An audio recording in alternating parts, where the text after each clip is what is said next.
Olá pessoal, boa noite, tudo bem? Bom, vamos começar então a nossa reunião de hoje. O nosso tema de hoje é dentro de ondas gravitacionais, né? A gente vai conversar um pouquinho aí sobre ondas gravitacionais e teologia. Na realidade, a parte teológica a gente vai discutir depois, né? A gente vai fazer aí um período depois vamos dizer assim, dessa rápida apresentação, né? De alguns pontos aí que eu deixei para vocês. A gente vai discutir depois dessa apresentação, tá? Bom, então, aqui tem mais ou menos um roteiro, eu já até mandei esses slides para vocês, junto com outros materiais, do que a gente vai trabalhar hoje, tá? Então, hoje o foco vai ser o seguinte, a gente vai falar sobre ondas gravitacionais, tá? Mas não vamos falar tudo de ondas gravitacionais, por quê? Porque eu quero dar um foco um pouquinho mais no Nobel de Física de 2017, que foi sobre ondas gravitacionais, tá? Então meu foco vai ser um pouquinho ali no LIGO, no Virgo, que fizeram a primeira detecção registrada, tá? Das ondas gravitacionais, através daqueles aparelhos, a gente vai falar um pouquinho mais na frente, tá? E porque eu estou preparando com outro professor, inclusive ele foi até meu orientador na graduação, e ele é o especialista em ondas gravitacionais, professor Cláudio Manuel. Estou acertando direitinho a data com ele para o segundo semestre, tá? Para a gente poder conversar. E aí ele vai trazer bem mais detalhes, questão histórica, que eu só vou citar aqui muito rapidamente também, tá? Bastante superficial, principalmente a história do Joseph Weber, que foi o primeiro, vamos dizer assim, que alegou ter descoberto as ondas gravitacionais. Tá? Não foi muito, vamos dizer assim, não foi muito aceita a ideia dele, né? A descoberta, a medição, né? Na realidade ele fez uma medição mesmo, porque é aquele negócio, né? Ondas gravitacionais só acontece uma vez, né? O evento em si que você está medindo só acontece uma vez, não tem como revisitar esses dados, porque como a gente vai ver aí no caso do LIGO, por ondas gravitacionais que vem de fusão de buracos negros, estrelas de nêutrons, por aí vai, e depois que o objeto se fundiu, tá, e aí como é que você faz para rever novamente isso? É meio complicado, né? Então o Weber, Joseph Weber, ele tem uma história bem interessante, eu vou passar bastante por cima dela, mas aí depois, quando o professor Cláudio Manuel estiver aqui, nessa conversa com a gente, ele vai trazer um pouquinho mais dessa questão histórica. Inclusive tem um livro que eu até vou mencionar um pouquinho mais na frente, do Weber também, um livro muito bom, um livrinho fino, que é General Relativity and Gravitational Waves, que o próprio Weber escreveu na década de 60, um livro teórico, tá?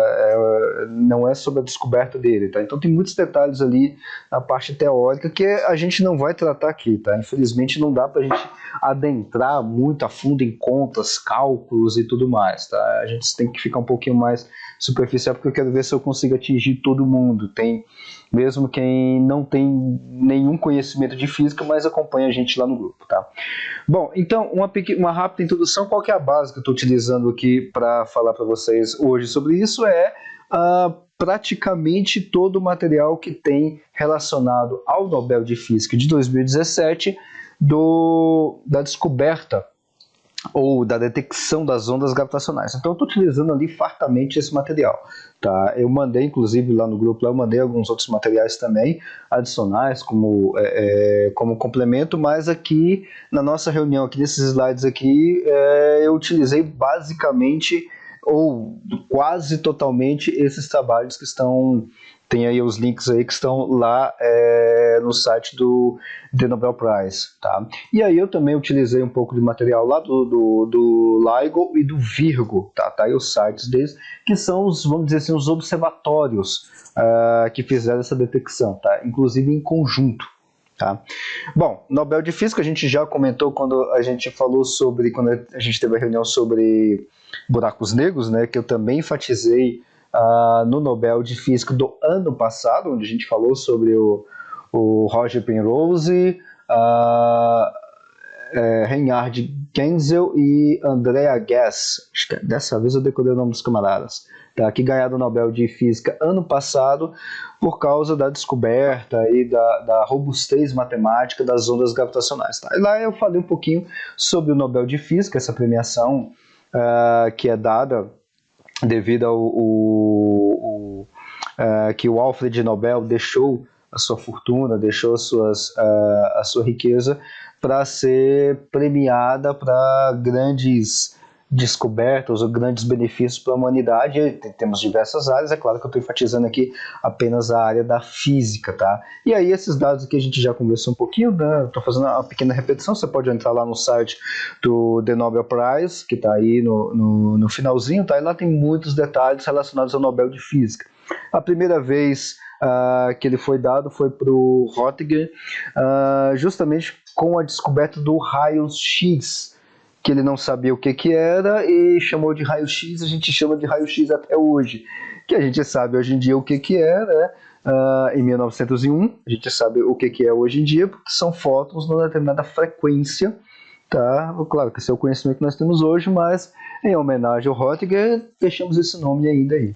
Tá, e ele foi o primeiro ganhador do Nobel de Física. O Nobel foi dado a 114 vezes, 215 pessoas receberam, né? É um prêmio que é dado apenas em vida, ninguém recebe pós-mortem, né? Por exemplo, o Stephen Hawking poderia, de forma merecida, inclusive, tá? Diversos trabalhos, ou quando a gente descobrir, por exemplo, a radiação de Hawking, ele poderia ter ganhado o Nobel de Física tranquilamente, tá? Ou deveria ganhar, vamos dizer assim, mas como não é dado para pessoas pós-mortem, infelizmente o Hawking não receberia, porque ele já nos deixou há algum tempo. Tá? E o último a receber o Nobel de Física foi justamente o trio da descoberta dos buracos negros, tá? O Penrose, o Genzel e a Guess, professora Guess, receberam ano passado. Tá?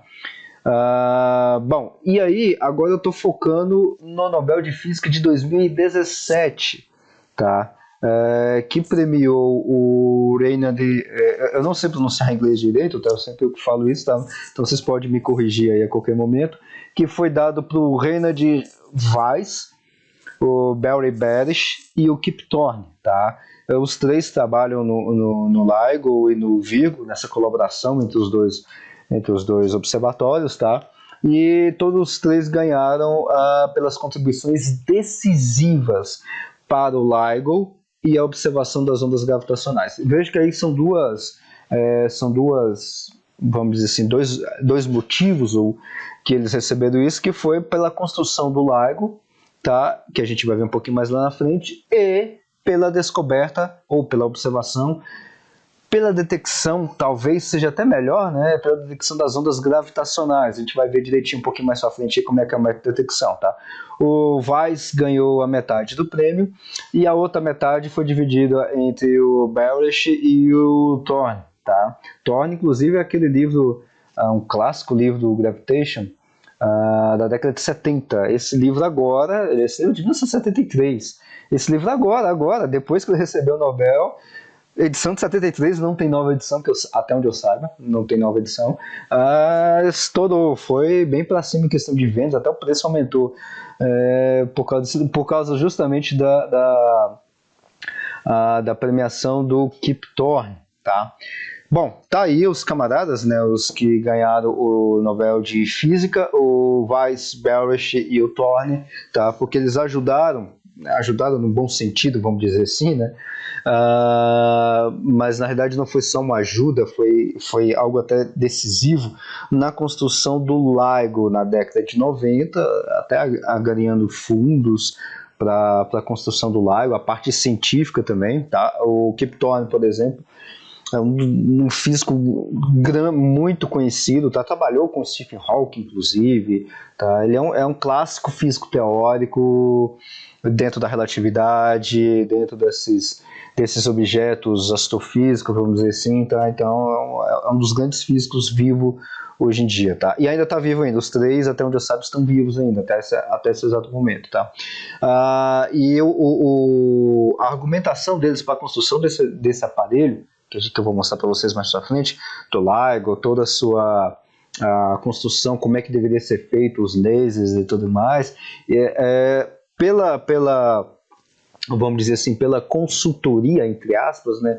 Na realidade foi mais do que isso, até um agregamento para arrendar fundos para a construção do LIGO, esses três foram primordiais, tá? Para a construção disso. E depois veio o Virgo, né? O LIGO fica nos Estados Unidos, o Virgo é na Itália, tá? E aí depois é o mesmo tipo de aparelho, vamos dizer assim, tá? Só que ele tem algumas outras características, um pouquinho diferente, né? O tamanho dos braços um pouquinho menor, mas a tecnologia é a mesma, e aí com isso você consegue uma detecção mais precisa.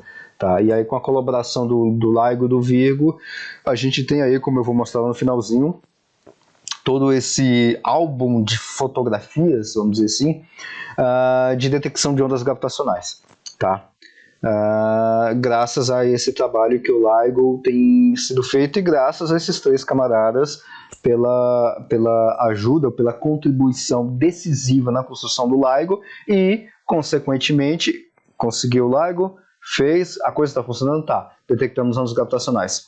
Também vai, vamos dizer assim, em premiação a eles também, tá? Bom, então vamos falar aí das ondas gravitacionais, algumas definições, vamos dizer assim, definições teóricas, tá? Quais são algumas poucas, bem por cima, eu não quero entrar em muitos detalhes, vamos dizer assim, de como que é feito a parte matemática e também a parte experimental também eu vou acabar passando muito por cima também, porque tem muitos detalhes que a gente poderia passar o resto da noite aqui falando, mas não vai ter condições da gente comentar tudo isso. Aqui está inclusive uma imagem do primeiro sinal das ondas gravitacionais, tá? Eu sempre vou chamar de GW, tá? Aqui GW que é Gravitational Waves, e aqui tem os parâmetros. Opa, essa tela não é aqui. Tem aqui os parâmetros de como é que é chamada essas ondas gravitacionais. Aqui a gente sempre coloca GW, que é o nome do evento que foi detectado, não do evento emitido, tá? O evento emitido é milhões ou até bilhões de anos-luz de distância, tá? Mas é sempre do evento onde você recebeu, onde você detectou, o dia que você detectou, tá? E aí no caso é uma detecção.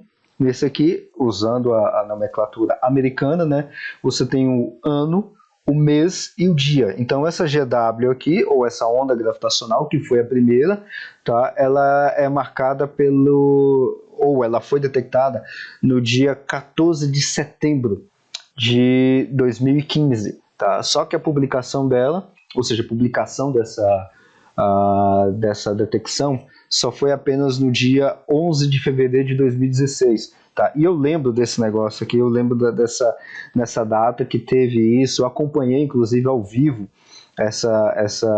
o anúncio da descoberta, foi um negócio fantástico. É aquele tipo evento histórico que você participa e fica assim, caramba, descobriram isso, porque as ondas de captação, como a gente vai ver, é uma previsão lá das equações de Einstein, lá de 1916, então o negócio tinha praticamente 100 anos, tá? E aí descobrem isso, depois que o Einstein já se foi, depois de diversos outros que já se foram, que eu vou acabar mostrando aqui também, que foram decisivos para o LIGO, e aí você descobre isso. Isso foi um momento histórico muito grande, tá?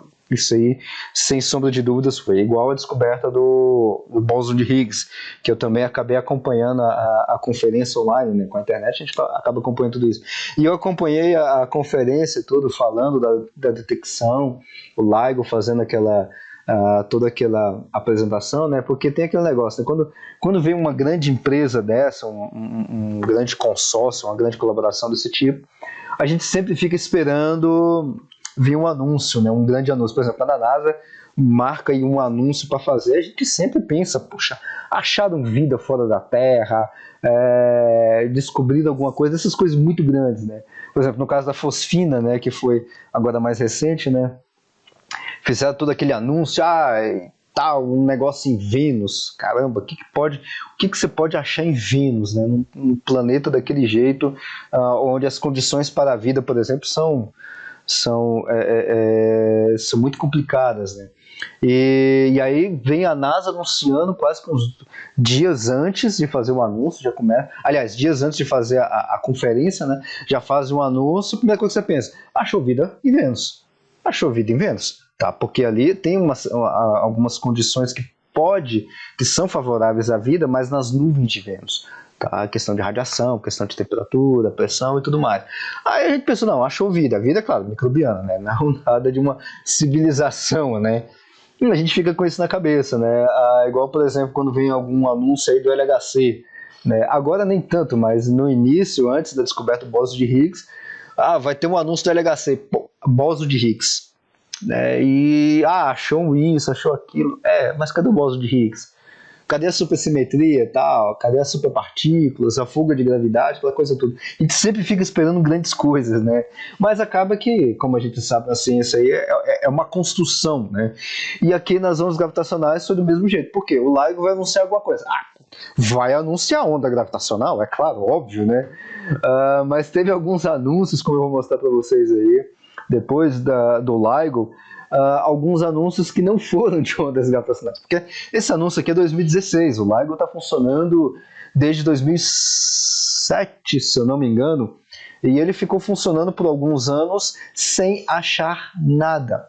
E aí depois teve uma atualização, né, uma atualização de tecnologia e outros parâmetros que foi feito no LIGO, e depois no LIGO, eu tô confundindo com o LHC, não, é LIGO, lá no LIGO, tá certinho, é no LIGO mesmo.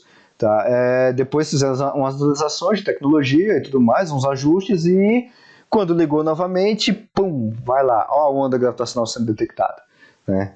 Então a gente sempre estava esperando, cadê, anunciou, opa, não, é só uma atualização, agora a gente pode achar isso agora, a faixa de frequência assim, tais e tais objetos e tal, a gente sempre está esperando, né? Mas aí teve o anúncio de 2016 e foi um anúncio realmente histórico, tá? Foi uma grande anúncio, e tá aí e o mais legal é que eles pegaram justamente esse sinal aqui, fizeram um sonzinho com ele, tá? Dá para fazer, é claro que a onda gravitacional, como a gente vai ver, não tem som, não emite som, aliás, não é som, é uma onda, mas não é uma onda sonora, tá? Então ela não tem nada de som nem nada, mas aí você pegando aqui e fazendo os devidos, e claro que obviamente ela não é luminosa, como a gente está vendo aqui, tá? Isso aqui é o sinal lá dos monitores da detecção, né? Claro que também você não tem emissão de fótons de radiação. A onda gravitacional é um efeito gravitacional, só que ali, é claro, como a gente vai ver, tem na passagem da onda, ela passa e faz algumas modificações nos sensores. Então os sensores fazem, como os sensores eles são elétricos, você tem a parte de fótons e tudo mais, eles fazem essa transmissão dessa informação. E por isso que você tem essas cores, tá? Mas a onda gravitacional não emite, não é som, não é luz, não é nada, tá? E tem até um sonzinho que o pessoal fez, mas foi meio que uma analogia, como se fosse um som, tá? E é muito legal. Esse detalhe do LIGO com esse sonzinho ficou também bastante legal, né? Bom, então, de uma forma muito, muito simples, ondas gravitacionais, então, são ondulações que viajam no espaço-tempo, tá? Como assim? Como a gente vai ver aqui nas equações de campo da relatividade geral, aliás, é tirado justamente dela, a gente sabe que dentro do contexto da relatividade geral, vamos voltar um pouquinho, tá? O que nós temos dentro da relatividade geral? Dentro da relatividade geral nós temos o espaço-tempo, tá? E esse espaço-tempo, essa geometria do espaço-tempo, é onde todas as coisas acontecem. Só que o espaço-tempo não é como se fosse o palco estático lá que a gente conhece lá da mecânica newtoniana, né? Espaço absoluto, tempo absoluto. Não. Tanto que dentro da relatividade geral, espaço e tempo são conectados e a gente chama até de espaço-tempo. Espaço-tempo. É uma mesma entidade, tá? Isso dentro do contexto da relatividade geral, dentro, como a gente conhece bastante, dentro da geometria riemanniana, tá? E o que acontece ali? Quando você tem o espaço-tempo, onde as coisas acontecem, você pode ter massas, né, estrelas, planetas e tudo mais, que deformam o espaço-tempo, tá? E aí a gente precisa lembrar de um outro detalhe, que lá na mecânica newtoniana, né, volta um pouquinho. Lá dentro da mecânica newtoniana, a gente sabe que a força gravitacional é uma força à distância. Ou seja, lembra lá do F é igual a G, que é a constante de Newton, massa 1, massa 2, que são as massas dos corpos, dos planetas e estrelas, tanto faz, dividido pela distância desses dois corpos ao quadrado. Tá? Isso é força gravitacional. É uma força que age à distância, não tem velocidade, ou seja, a velocidade é instantânea, é infinita, ou qualquer coisa do tipo, tá? E é simplesmente uma força. Mas qual que é a origem disso? A gente não tem. Tá? Dentro da mecânica newtoniana, você só tem apenas a lei da gravitação newtoniana, que é uma lei descritiva, uma descrição de como é que a coisa acontece. De onde é que vem essa coisa? Bom, aí você precisa de uma teoria. E a teoria vem justamente dessa interpretação da relatividade geral, da questão da gravidade. Dentro da relatividade geral, a gravidade ela é interpretada não como uma força, mas como uma curvatura do espaço-tempo. Tá? O que é isso? Na deformação, quando você tem a deformação do espaço-tempo através de uma massa muito grande, uma massa, aliás, de qualquer massa, tá? Mas vamos colocar massas grandes aqui, tipo o Sol, o planeta e tudo. Quando você tem a deformação, é como se fosse aquela velha analogia que a gente usa que não é uma analogia 100% correta, né? Mas quebra um galho. Tá? Só isso, só quebra um galho. Não é muito correto. Do lençol, quando você coloca uma bola bem pesada no lençol. O que acontece com o lençol? Ele acaba deformando ali na região onde a bola está. E aí você vê que aquela deformaçãozinha que aparece ali é uma deformação, uma curvatura. É análogo ao que acontece dentro da relatividade geral. Você tem uma curvatura do espaço-tempo. No caso, o lençol seria o espaço-tempo. E aí você tem uma curvatura do espaço-tempo devido à bola, ou devido a uma massa. Tá? Então, dentro da relatividade geral, a curvatura dá o efeito que nós chamamos de gravidade. Então veja que gravidade não é uma força igual na mesma ideia da mecânica newtoniana. E sim, a gravidade aqui é o efeito da curvatura do espaço-tempo. Claro que aqui tem muito mais detalhes, a questão do tensor de energia-momento, aquela coisa toda, então tem mais coisa aqui, mas vamos arredondar para uma argumentação um pouquinho mais simples, para todo mundo entender. Então, essa curvatura do espaço-tempo é o que nós chamamos de gravidade. O efeito, na realidade, melhor dizendo, tá?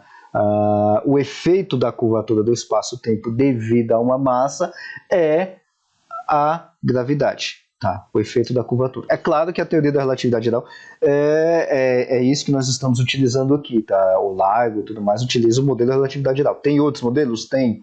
Por exemplo, do teleparalelismo, que vai dizer que não é curvatura, e sim torção.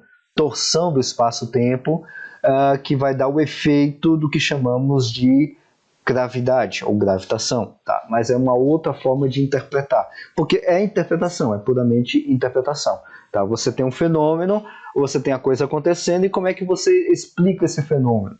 Tá? A gravidade, a gente não detecta a gravidade no sentido de detectar igual a gente detecta a luz e tudo mais, porque a gente ainda se é que vamos ter, né?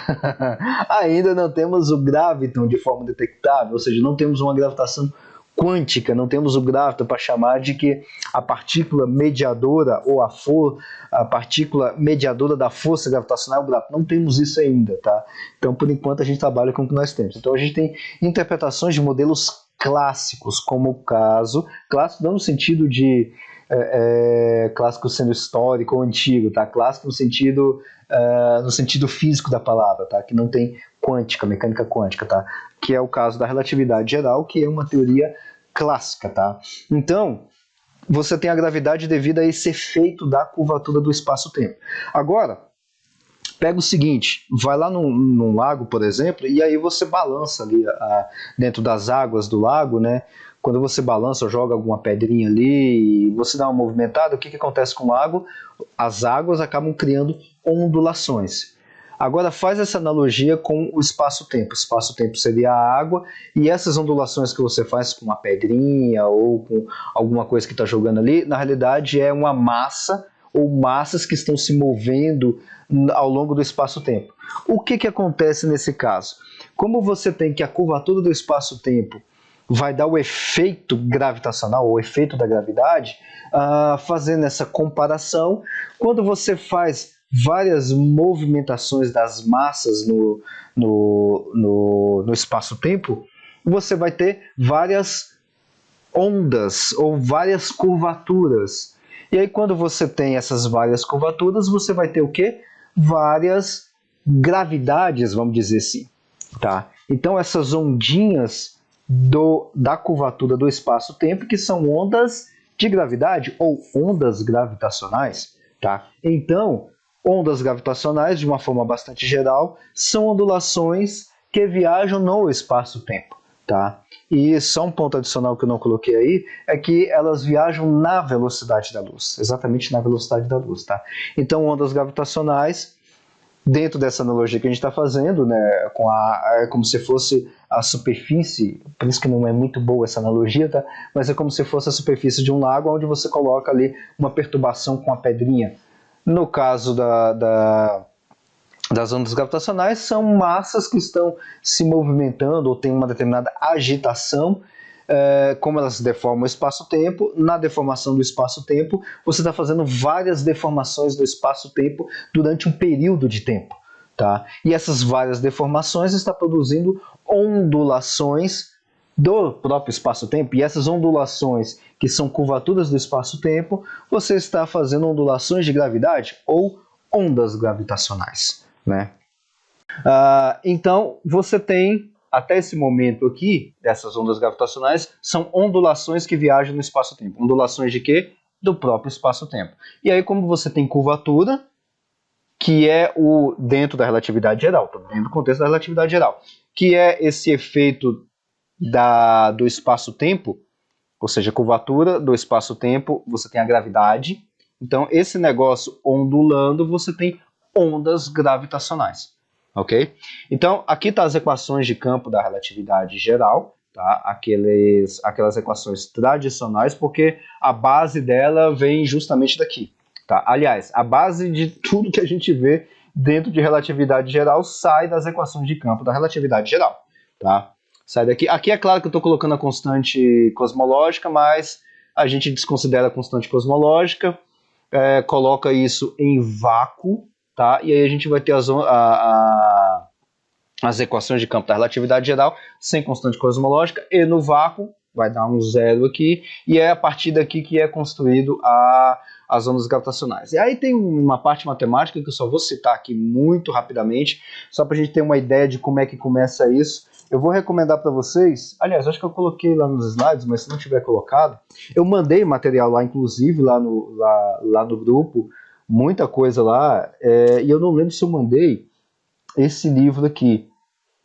Eu devo ter mandado. Eu tenho ele em PDF, mas eu tenho ele na mão também. Não sei se vocês conseguem ver aí, vocês que estão enxergando aqui na sala, esse livro aqui, General Relativity and Gravitational Waves, do Weber, tá?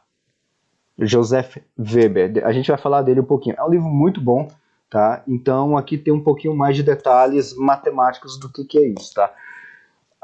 Apenas para informação matemática, de uma forma geral, para não ficar completamente... Pô, começou a falar de matemática, já pulou? Tá, vamos só falar de um ponto aqui, que é o seguinte. Eu parto daqui das equações de campo da relatividade geral sem constante cosmológica e no vácuo. Pego a métrica. O que é métrica? Métrica, acho que eu já até expliquei aqui. Métrica é a menor distância entre dois pontos dentro de uma geometria. Conceito básico é esse, tá? Agora, o quanto isso vai ser complicado na hora da gente escrever as equações é outra história, tá? Então, métrica é isso, tá? A métrica pode ser uma coisa simples, como distância entre dois pontos, que é uma reta. Você pega lá a posição 2, diminui pela posição 1 e você vai ter a distância entre dois pontos. Isso aí que a gente aprende na escola lá no terceiro ano do ensino médio, tá? x2 menos x1... y2 menos y1 ou z2 menos z1, e aí você faz essa conta, leva ao quadrado, tira a raiz, você tem a distância. Tá? Isso aí que a gente faz, que dá a reta, que a gente aprende lá em, acho que é geometria analítica, lá no terceiro ano. Eu aprendi isso lá, agora eu não sei se ainda está sendo hoje em dia. Tá? Mesma coisa, só que aqui a minha métrica, minha métrica é bastante complicada. Eu não tenho retas, eu tenho curvaturas. E aí eu tenho tensores. O que é um tensor? Quem nunca ouviu falar de tensor? Tensor é um vetor com mais dimensões, vamos dizer assim, tá? Porque o que a gente aprende lá de vetor? Inclusive lá no primeiro ano do ensino médio, a gente aprende vetor lá. A gente aprende vetor como? Vetor é aquele vetor linha ou vetor coluna, que é o quê? Que é uma matriz. Então, vetor é isso, vetor coluna ou vetor linha, ou matriz linha ou matriz coluna. Tá? É isso que a gente aprende lá, que é um vetor, matematicamente. Tensor é a mesma coisa, só que ao invés de ser só uma coluna ou só uma linha, você tem uma matriz maior.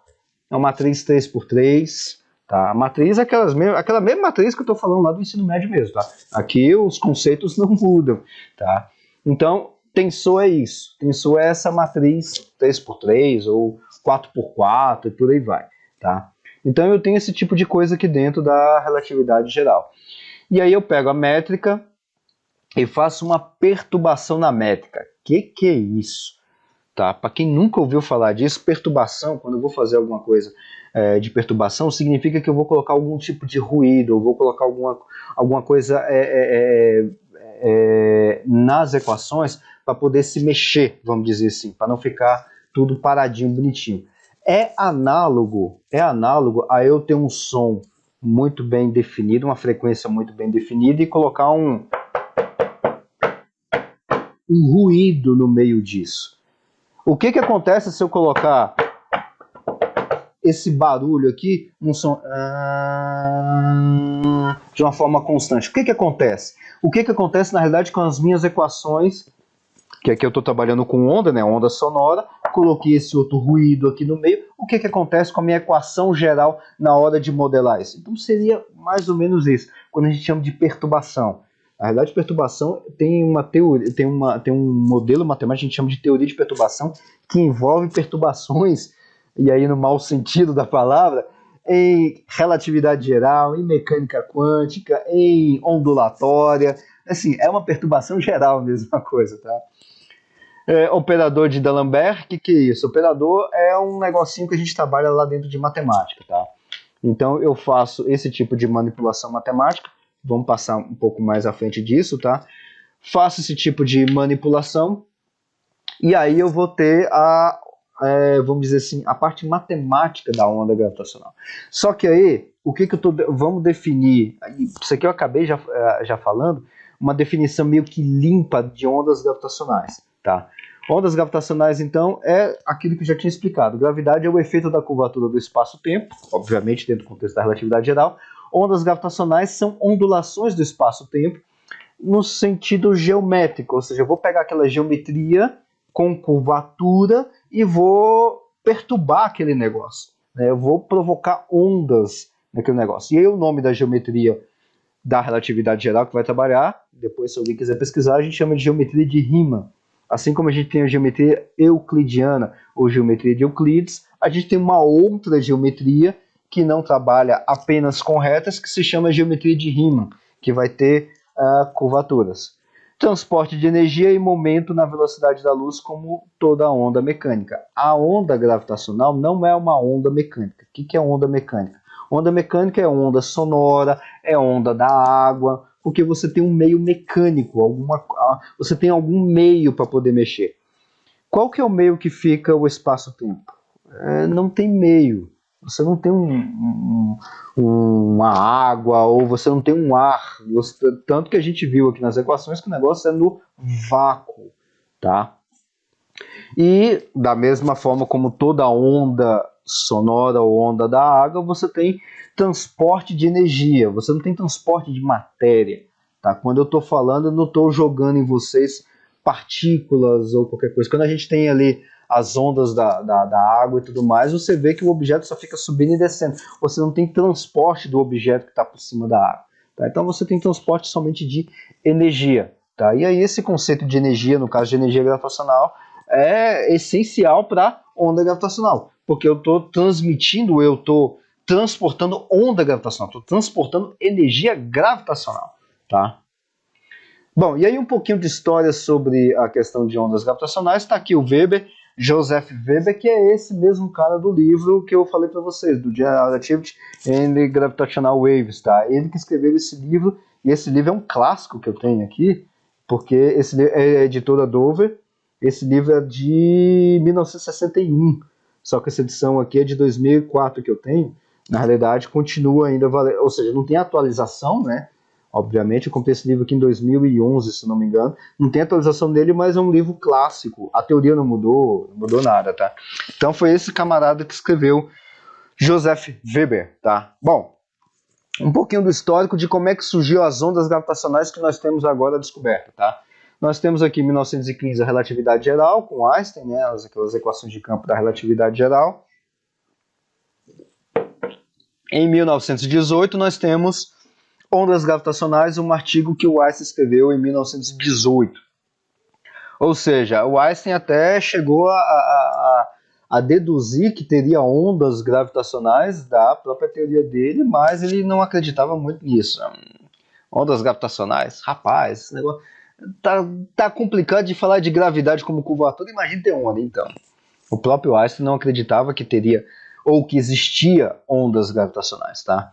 E aí tem aqui as equações clássicas, eu tirei isso aqui lá do artigo do Einstein mesmo, desse artigo aqui você tem todos os artigos do Einstein traduzidos para o inglês, tá? Alguns tem em português, tem alguns livros que tem em português os artigos dele, mas nesse site aqui, einsteinpapers.press.princeton.edu, você tem todos os livros, em formato de livros, em volumes, onde tem as traduções de todos os artigos, comunicações, ou seja, cartas do Einstein, tá? Em inglês, tem alemão também, mas tem inglês. Muito legal. E eu puxei justamente daqui o artigo do Einstein, de 1918, on gravitational waves, e essas equações aqui, não vou falar mais de equações aqui, vamos passar para frente, para não ficar um negócio muito maçante só em equações, tá? Que são as equações que vamos dizer assim, embasar as ondas gravitacionais. 1962, então estou dando um salto de 1918 até 1962, esses dois russos, tá aqui o nome do artigo, eu acho que até mandei esse artigo lá. Esses dois russos, eles publicaram um método óptico para poder detectar as ondas gravitacionais. Porque pensa o seguinte, ondas gravitacionais é um negócio que faz modificações no espaço-tempo, ou seja, você tem ondulações do espaço-tempo. Tá, mas o que significa isso na prática? Dentro do contexto da relatividade, é você ter contração do espaço e dilatação do tempo. Tá? Quem não sabe o que é relatividade, a gente pode discutir isso um pouco melhor na parte da discussão, mas a parte, vamos dizer, experimental seria isso. Então, tá, mas como é que eu vou detectar uma ondulação no espaço-tempo, uma contração do espaço, a dilatação do tempo, sendo que eu não enxergo isso? Se eu for fazer uma medida usando régua, a minha régua também sofre deformação. E agora, como é que eu faço isso? Aí os camaradas, esses dois russos, inventaram um método óptico, tá, para fazer essa parte de observação, para detecção de ondas gravitacionais. Tem uma forma óptica da gente observar isso. Coisa começou a melhorar. Década de 60, eu coloquei década de 60, que o Joseph Weber tem esse livro que eu mostrei para vocês. O Weber, ele publicou livro, publicou artigos e fez experimentos. Essa foto aqui, deixa eu voltar nela, é de um experimento que ele estava fazendo para detecção de ondas gravitacionais. Vou falar um pouquinho dele muito rápido lá na frente, tá? Então esse aqui é o próprio Weber fazendo um equipamento para detecção de ondas gravitacionais, tá? Então, década de 60, esse cara publicou muita coisa. Tá? Publicou livros, artigos, publicou resultados experimentais de ondas gravitacionais. Tá, mas ele detectou ondas gravitacionais na década de 60 e o LIGO foi o quê? Então, tem uma discussãozinha aí que eu vou deixar para a gente discutir depois, tá? Tá aqui o Weber e o artigo dele, esse artigo aqui, acho que eu até mandei para vocês, tá? De como que é essa questão de detecção de ondas gravitacionais. Então, vai vir a onda gravitacional, que é a deformação do espaço-tempo, vai passar nesse detector, vai fazer modificações nesse cilindro, se não me engano, esse cilindro é de alumínio, tem uma liga de alumínio com outra coisa, mas a boa parte dele é de alumínio, vai fazer modificação, mas tão minúscula que a gente não consegue medir isso com réguas, mas esses sensores aqui são capazes de detectar. E aí eu passo isso no amplificador e gravo essa movimentação que é minúscula. Estou falando minúsculo aqui, é da escala atômica. Uma onda gravitacional que faz modificação no espaço, contração do espaço em formato de onda da ordem de tamanho de prótons, que é o caso do LIGO. Depois eu vou falar da questão do LIGO. Então, ele fez esse experimento aqui, isso na década de 60, tá? Depois a gente vai entrar nessas dúvidas sobre a relatividade, se quem não entendeu o que eu estou falando de contração do espaço e dilatação temporal, tá? Então isso aqui a gente vai discutir. Mas a ideia seria mais ou menos essa. Eu tenho velocidade exposta à velocidade da luz, onda gravitacional anda na velocidade da luz e vai fazer modificações do espaço, contração e tudo mais. Então aqui só para você poder ter uma ideia, pega uma bola com velocidade parada, eu vejo a bola desse jeito. Quem está movimentando é a bola, não é eu.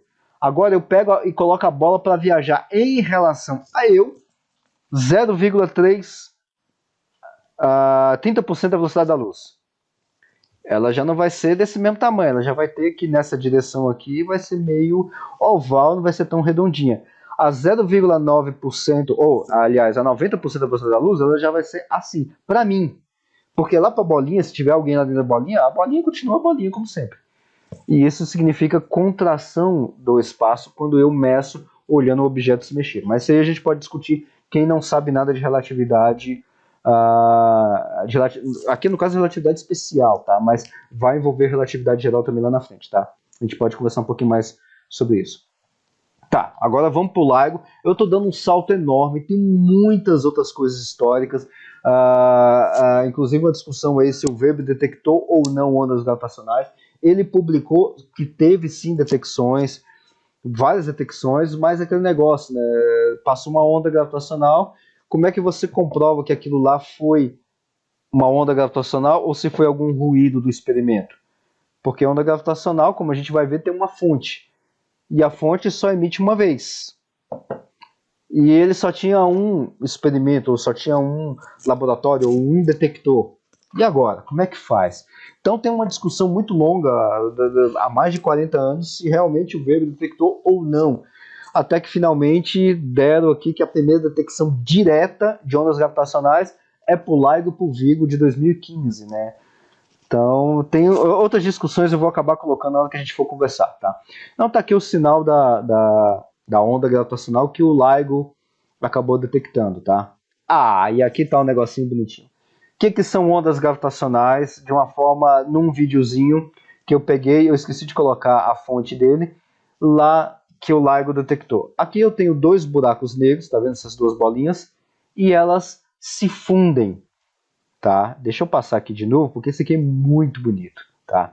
Então, o que acontece? Eu tenho aqui dois buracos negros, tá? Que a gente já estudou o que são buracos negros. Eles estão em rota de colisão. E tá vendo essas ondinhas aqui? São as ondas gravitacionais se propagando no espaço-tempo. Até que depois que esses bichos se fundem, teve sim uma fusão de dois buracos negros. E quando tem enquanto está tendo, eles estão se aproximando para se fundir, está tendo propagação de ondas gravitacionais. Tá vendo essas ondinhas aqui? São as ondulações do espaço-tempo, tá?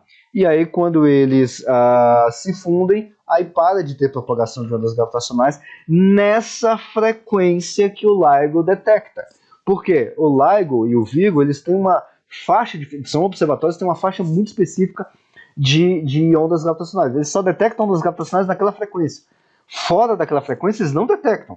Não adianta. Então ele tem uma frequência muito específica de ondas gravitacionais. Ondas gravitacionais são ondas, tá? Então não é qualquer onda que eles detectam. Inclusive, por exemplo, as ondas que o Weber muito provavelmente detectou, eu acredito que ele detectou, tá? Está fora da faixa de frequência que o LIGO e o Virgo podem detectar. Tá, está fora. É uma frequência muito mais baixa. Tá? Aqui tem uma frequência mais alta. E frequências mais altas ainda, por exemplo, em fusões de buracos negros supermassivos, está fora daqui. São frequências muito mais altas. LIGO, Virgo não vai detectar. Tá? Não vai detectar. Então, mas está aqui um videozinho aqui só para vocês terem uma ideia. E essas ondas vêm vindo e chegou até nós hoje em dia. Então tá aqui um pequeno outro curto histórico do que são as ondas, aliás, a história mais relacionada ao Virgo, tá? O René de Weiss, ele publicou um outro método, de forma independente lá dos russos, né? É Guerra Fria, né? Eles não trabalhavam juntos como a gente acha que trabalhava, né? Ele publicou um outro método óptico para detecção de ondas gravitacionais. O Russell e o Taylor, eles encontraram que esse pulsar PS, isso aqui não é O, isso é um P, era para ter um P aqui, erro de digitação. PSR, esse aqui é um pulsar, pulsar é um tipo um tipo de estrela, vamos dizer assim, onde você tem emissão de radiação, como se fosse um feixe, um laser de radiação muito bem definido, tá? E aqui eu tenho um sistema binário, ou seja, eu tenho duas estrelas desse tipo. Aqui tá, P de pato, tá? PSR de pulsar, 1913 mais 16 é o nome do pulsar.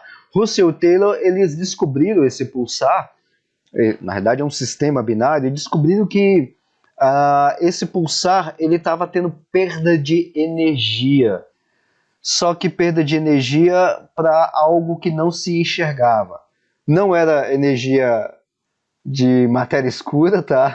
Antes que coloca isso, não era, tá? Se bem que esse assunto de matéria escura começa lá na década de 30, tá? Mas não é de matéria escura, tá? Não tem quantidade suficiente de energia de matéria escura vinda disso, tá? E nem de energia escura, que não tem nada a ver com esse tipo de assunto. E a única coisa que pode provocar isso, trabalhando em relatividade geral, seria perda de energia gravitacional. Tá? Dentro das contas que eles estavam fazendo, estava perdendo. E qual é a forma que você tem energia gravitacional? Em ondas gravitacionais. Mas eles não detectaram ondas gravitacionais. Tá? Só fizeram a conta que estava tendo energia gravitacional devido a esse sistema que estava perdendo. Estava perdendo energia em formato de onda gravitacional. 1979, o National Science, agora eu esqueci o nome da outra, acho que é Fination, é uma agência americana que faz financiamento de pesquisa lá nos Estados Unidos. Eles financiaram o Caltech e o MIT para projetar o LIGO em 1990, outro erro de digitação, 1990. A NSF já financia o LIGO, o Observatório LIGO, tá? Então o Weiss, o Berlish e o Kip Thorne são, vamos dizer assim, os cérebros por trás do LIGO. Por isso que eles ganharam Nobel de Física em 2017. Por causa disso, tem um método óptico, o Weiss deu a receita de bolo para fabricar o LIGO, o Kip Thorne já era 1979, já era, e 1990 também, já era muito conhecido dentro do meio físico desse negócio todo, e falou, não, vamos embora colocar então por isso. E o Berlish estava nesse meio também, tá? Um outro grande físico. E está aqui a fundação do LIGO. Começou com o Weiss, o Kip Thorne. O Drever acabou falecendo em 2017, tá? E ele não ganhou, ele faleceu antes de ganhar o Nobel de Física. Por causa das ondas gravitacionais, ele acabou não ganhando, mas ele poderia ganhar. E acabou entrando o Berlish no lugar dele, tá? Que também é do LIGO. Tá? 1994 começa a construção do LIGO em 2 lugares. Então a gente tem 2 observatórios do LIGO. Um no estado, não na cidade, um no estado de Washington e outro no estado de Louisiana. A distância entre eles dá mais ou menos 3.000 quilômetros. Em 96 a gente tem a construção de um outro observatório que não tem nada a ver com os Estados Unidos, que fica lá na Itália, que a gente chama de Virgo. Tá? Entre 2002 e 2010 o LIGO entra em operação, mas não acha nada de ondas gravitacionais. Parece que gastaram 250 milhões e não teve resultado? Que bagunça é essa, né? Depois entra o Virgo. Em 2007 eles fazem compartilhamento de dados entre o LIGO e o Virgo, tá? Em 2007. Aí em 2010 tem mais 205 milhões de dólares injetados no LIGO para fazer a atualização do LIGO. Tá? Então você tem um advance de LIGO, vamos dizer assim. Atualização de equipamento, de tecnologia e tudo mais. Tá? Porque, poxa, em 8 anos não achou nada, bora colocar mais dinheiro, né? Vai que dá, né? Colocou mais dinheiro, fez a atualização e nós tivemos a onda gravitacional em 2015. Está aqui o LIGO. Esse aqui é lá no no estado de Washington, se não me engano, esse aqui é lá do estado de Washington, esse aqui na Louisiana, tá? São braços gigantescos de 4 quilômetros cada um desses braços aqui, tá? Aqui também do mesmo jeito, 4 quilômetros. O do Virgo tem 3 quilômetros de braço, tá? Um que fica em Hanford, no estado de Washington, e Livingston, que exatamente, esse aqui é o de Livingston, que fica lá no estado de Louisiana, nos Estados Unidos. Tem mais ou menos uns 3.000 quilômetros de distância entre um e outro observatório, tá? E esse aqui é o Virgo, tem 3 quilômetros de braço, não 4, lá na Itália, tá? Como é que funciona o LIGO Virgo? Aqui tem mais ou menos a estrutura. Eita, já estourei o tempo, né? Senhores, me dá só mais uns minutinhos, eu já vou concluir e a gente começa a nossa discussão, tá? Porque esse negócio é muito empolgante, viu? Acaba sendo muito empolgante esse tipo de assunto. Aqui tem uma estrutura básica de como é que é o funcionamento do LIGO e do Virgo. A estrutura é mais ou menos a mesma. Você tem braços em formato de L, você tem um laser fortíssimo, é fortíssimo mesmo. Esse laser é disparado. Você tem aqui um espelho que divide esse feixe. Laser são fotos, são ondas, né? Divide essas ondas em duas partes. Uma parte vai para cá, a outra parte vai para cá. Ou seja, você tem ondas eletromagnéticas, que são luz, que são fotos, que vai para um lado, as outras vão para o outro lado. Chega lá no finalzinho, bate no espelho, volta. Bateu aqui no outro espelho, volta. E aqui esse espelho aqui é um semi-refletor. Na realidade, dividiu as ondas em duas partes. Chega aqui, ele vai juntar essas duas partes divididas em uma só. E aí voltou para cá e tem um detector aqui no final. Ou seja, vem um laser, divide em metade para cá, bateu no espelho de cá, bateu no espelho de cá, volta, junta as duas ondas eletromagnéticas, não tem nada de ondas gravitacionais aqui, eletromagnéticas, você tem duas ondas eletromagnéticas, se juntam e vamos fazer o comparativo dessas duas ondas eletromagnéticas aqui no detector novamente, para ver o que acontece. Se você tiver as duas ondas em fase, o que aconteceu? Nada aconteceu, foi exatamente do jeitinho que deveria ser, o negócio foi e voltou. Agora saiu de fase, o que pode ser? Pode ser milhões de coisas. Pode ser um caminhão que passou aqui do lado, sério, o nível de precisão disso é um caminhão passou aqui do lado, eles detectam, tá? Detectam ondulações. Teve um terremoto na Terra, eles detectam. Passou um cachorro latindo lá do outro lado, detecta também. A precisão disso aqui é incrível, simplesmente incrível, tá? Então, porque vai balançar e vai balançar esse laser aqui na hora que está indo e voltando. Tem uma pequena diferençazinha de fase. Isso aqui consegue detectar diferença de fase minúscula, da ordem do tamanho do próton, tá?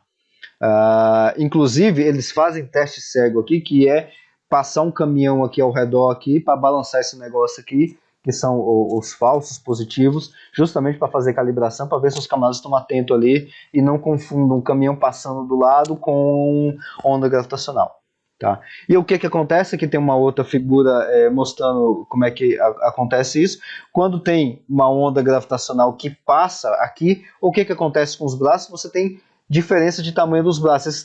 Esse braço aqui vai dar uma diminuída ou dar uma larguecida, esse aqui também. E o que acontece quando você tem uma diferença de tamanho? A sua onda eletromagnética, quando chega, ela vai estar com uma diferença de fase. E aí eu começo a registrar isso no detector, porque esse detector fica ligado o tempo todo. E aí eu tenho a fase, eu tenho as ondas eletromagnéticas em fase. Aí eu começo a ter uma bagunça ali, uma diferença de fases. E aí o que eu tenho? Esse ruído aqui. Aqui tem uma outra imagem também. E aí o que eu tenho de ruído nisso? Eu tenho um outro negócio que eu não sei o que é. Não é caminhão passando, não é cachorro latindo, não é nada, não é teste. Eita, tá acontecendo alguma coisa que passou e aí eu tenho um sinal direitinho. Um sinal que veio em menos de meio segundo, veio, passou e acabou. Aí o que eu faço com isso? Eu pego e faço simulações usando esses dados, usando a relatividade geral, do que provoca esse tipo de sinal. Ou seja, provoca essa diferença de fase exatamente do jeito que eu tenho. E aí quando eu faço isso, descubro que o que aconteceu aqui foi uma fusão de dois buracos negros, tá? E aqui eu tenho a simulação de dois buracos negros se fundindo até exatamente ter isso aqui. E aí eu faço a reconstrução disso, baseado na relatividade geral, e eu descubro qual que é a massa de um, qual que é a massa de outro, e qual é a distância da Terra até essa fusão desses buracos negros, que é aquela... Deixa eu voltar aqui, que é essa simulaçãozinha aqui, que eu mostrei para vocês. Ou seja, eu fiz uma simulação com um ruído que eu tenho, de alguma coisa passando que eu não sei o que é, que são essas ondas passando, e que me indicou, a única coisa que pode ser é fusão de dois buracos negros de massas tais que se fundiram a uma distância, se não me engano, essa detecção é de 1,3 bilhão de anos-luz de distância, tá? Então, só pode ser um buraco negro se fundindo. E aí, esses é o primeiro buraco, ou a primeira detecção que eu tenho de ondas gravitacionais. E aqui eu tenho um álbum com um monte de outras detecções de ondas gravitacionais do LIGO, do LIGO e do Virgo, com fusão de buracos negros estelares, buracos negros de massa intermediária, talvez de detector 1, de estrelas de nêutrons e por aí vai. Tá? E aí eu tenho, inclusive, contrapartidas eletromagnéticas, que a gente já teve disso, porque na hora que teve uma detecção de ondas gravitacionais, não é essa, é uma outra, a gente apontou os telescópios para lá, telescópio que faz observação em ondas eletromagnéticas, né, vai pegar de neutrinos, vai pegar de observação óptica e por aí vai, e, opa, teve alguma coisa naquela região, e a gente consegue ver, vamos dizer assim, alguma coisa que existia, que era de buracos negros, e que desapareceu, e que teve a produção de ondas gravitacionais e que teve produção de radiação. Então, por isso que a gente, vamos dizer assim, bate o martelo que realmente esse aqui é esse tipo de objeto. Claro que é difícil detectar exatamente o local, a posição exata, porque teve uma onda gravitacional de fusão de buracos negros, que não emite radiação. Então, o negócio é meio complicado. Mas eu tenho a região. Tá? Eu tenho justamente a região. Por isso que eu tenho 2 detectores, para me saber a região. Com 3 detectores, eu faço uma triangulação e eu acho a posição de quem emitiu esse negócio. Tá? Bom, então as conclusões, eu estou repetindo aqui um slide que eu falei lá sobre a questão dos buracos negros, e aí relacionando com a teologia. A criação de Deus ela é muito boa, mas nem sempre é segura. Pensa na beleza lá do Monte da Morte, lá nos Estados Unidos, ou do Monte Everest. Deus também é glorificado em lugares de poder, como buracos negros, ou de fusões de buracos negros, tá? Ou de lugares perigosos, como esse buraco negro. Tá? Graças a Deus, os buracos negros que nós temos, de fusão de buracos negros aqui, são, mesmo de massa estelar, são pequenos. A radiação gravitacional é pequena, porque se fosse muito intenso, muito grande, poderia dar problemas para a gente, mas a gente está numa posição bem privilegiada com relação a isso. Tá? E aí a gente vai, na nossa discussão aqui, o que as ondas gravitacionais nos diz sobre teologia? Ou tem alguma relação com isso? Tem alguma conexão teológica? Essa é a discussão que eu quero propor agora para a gente começar a falar. Está aqui a bibliografia que eu sempre sugiro, para depois vocês poderem dar uma olhada, tá nos slides aí que vocês podem conferir depois. Tá? Uma mini agenda que também está aí nos slides. A gente vai ter reunião em Brasília na semana que vem sobre Gênesis 1 e criação do mundo. Semana que vem ainda, não esqueçam, temos cosmologia quântica, os inícios, faltou um S aqui, do universo. Pera, mas o universo teve só um início, não? Vamos discutir isso também, tá? Na semana que vem, no sábado, a gente vai ter reunião do núcleo sobre a química da água, que não vai ser comigo, tá? Já vai ser já vai ser outro pessoal. E no dia 12, criacionismo da Terra antiga, tá? A apresentação dessa visão, tá? E aqui tem mais umas outras que depois eu deixo para vocês aí, todas elas são virtuais, tá? Depois vocês podem dar uma olhada melhor nessa agenda, e aqui os contatos de sempre que vocês podem me procurar depois. Deixa eu parar aqui então a apresentação, a gravação.